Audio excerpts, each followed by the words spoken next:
یہ افطار پارٹی آپ کی بیگم نے کی تھی؟ اصل میں یہ ہوتی ہے ون ڈش پارٹی.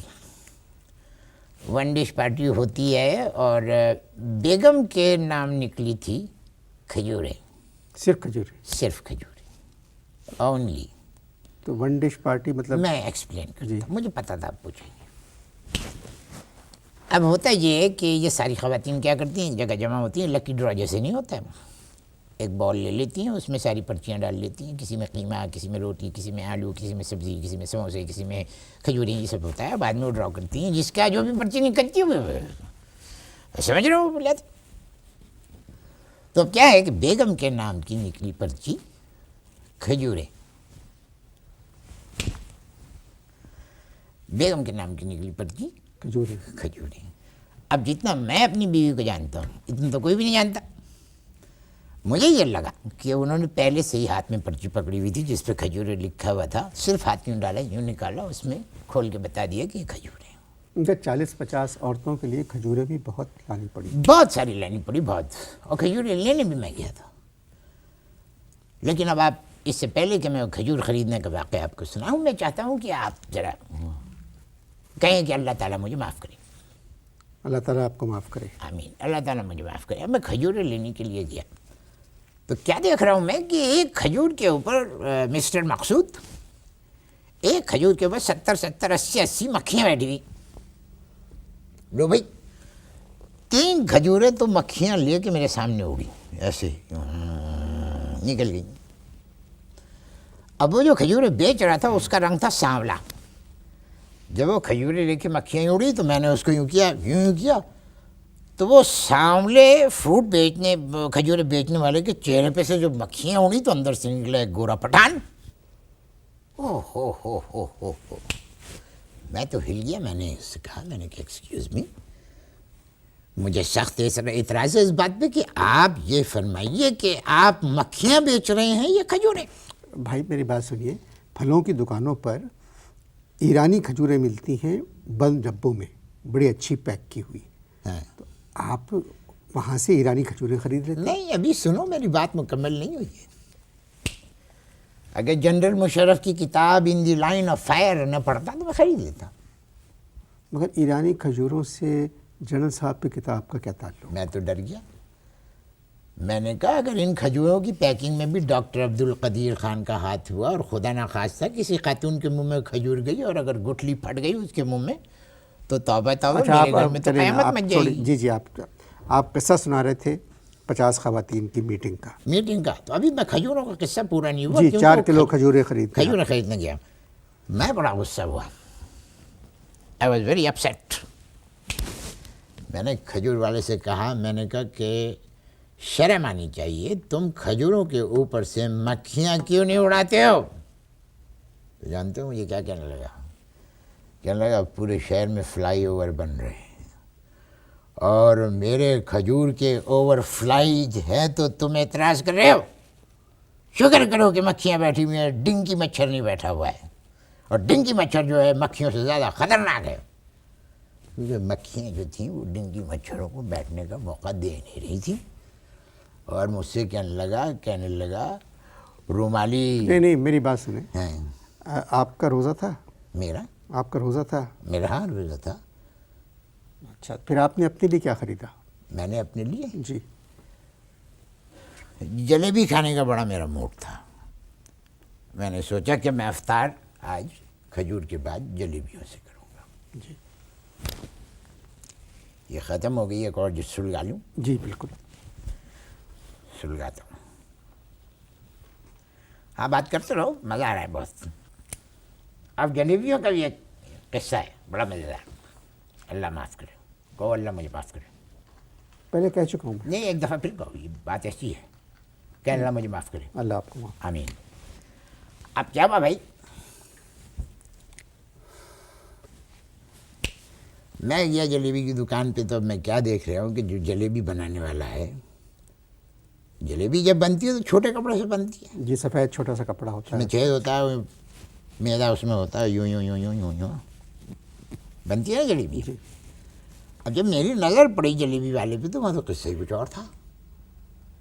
اس نے اتنے بڑے کپڑے میں یوں پکڑ کے جلیبیاں یوں یوں کر رہا تھا، اور وہ جو اتنا بڑا کپڑا تھا اس کے دو طرف جو ہیں وہ پائنچے لٹک رہے تھے. نہیں سمجھے؟ نہیں تم سمجھے نہیں، سوچ میں پڑ گئے نا. دیکھو جلیبی کیسے بنتی ہے؟ چھوٹے کپڑے سے. چوکور کپڑے میں میدا بھر کے چھید سے. اللہ تمہاری عمر دراز کرے، سمجھدار ہو.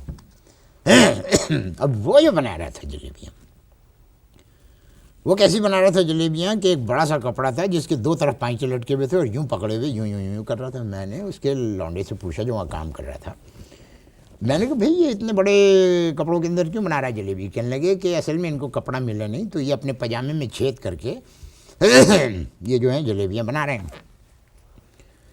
میں نے اس کو کہا، میں نے کہا شرم کر بےہودہ غلیظ آدمی، تجھے شرم نہیں آتی کہ تو پاجامے میں سوراخ کر کے جو ہے جلیبیاں بنا کے بیچ رہا ہے؟ کہنے لگا شرم. میں تو نہ کیا، میں نے کہا مجھے کہہ رہا ہے شرم؟ کہنے لگے خاموش رہو، یہ واش اینڈ میئر ہے یہ پاجامہ، اور اس میں ایک چھوٹا سا سوراخ کیا ہوا ہے جس میں سے ایک ایک وقت میں ایک ایک پاؤ جلیبیاں نکل رہی ہیں، اور یہ واش اینڈ میئر ہے، بعد میں اسے دھو لوں گا اور جو جہاں سوراخ کیا ہوا ہے وہ بیگم ترپائی کر دیں گی.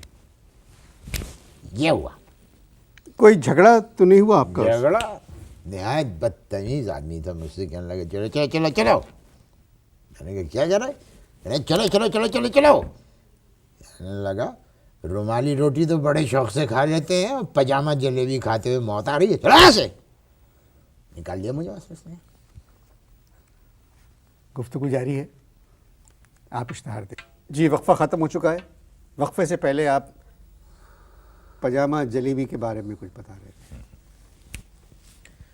بھائی بات یہ ہے کہ وہ جو واقعہ میں نے سنا ہے اس کے بعد جلیبی سے تو مجھے ہو گئی نفرت. میں نے اب برا مت ماننا اس کی جگہ امرتیاں شروع کر دی، جلیبی چھوڑ دی میں نے. اب دوسرا مجھے جو باولے پن کی حد تک شوق ہے وہ ہے نہاری کھانے کا. کائے کا؟ نہاری کھانے. نہاری کھانے کا. اب نہاری سب سے اچھی ملتی ہے بھائی اشتیاق کی دکان پہ. جی میں جانتا ہوں. جانتے ہو نا بھائی اشتیاق؟ اشتیاق و مشتیاق. مشتیاق. اب بڑی بڑی ان کے وہاں دیگیں ہوتی ہیں، وہاں مٹی میں گڑی ہوئی. ہائے ہائے ہائے، میرا خیال ہے 3-4 گھنٹے میں وہ ختم ہو جاتی ہیں، اتنی بڑی بڑی دیگیں، اتنی اچھی لذیذ نہاری. لو بھائی میں اپنی موٹر میں بیٹھ کے پہنچ گیا بھائی اشتیاق کی نہاری کی دکان پہ. ابے وہاں میں نے ایک عجیب سین دیکھا بھائی. وہاں تو اللہ معاف کرے ایک پٹا مچی ہوئی تھی، ہنگامہ شور شرابہ، کوئی 150-200 لوگ جمع تھے، اور بھائی اشتیاق کی گردن جو تھی وہ بھائی مشتاق کے ہاتھ میں تھی، اور بھائی مشتاق کی پیٹھ پر ان کے یہاں کام کرنے والے 3-4 لونڈے بھائی مشتاق کی پیٹھ پہ برنول لگا رہے تھے.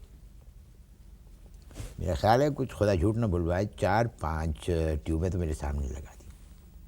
کیوں؟ ہاں اب آئے ہو نا میرے بھی دماغ میں جو سوال کل بلایا تھا اس وقت کہ کیوں. میں نے جب معلومات کری اور جو مجھے قصہ پتہ چلا تو اس میں تو برنول لگنا لازمی تھا. اب قصہ کیا تھا وہ سنو. ہوا یہ کہ بڑی دیگ کی نہاری ختم ہو گئی تھی.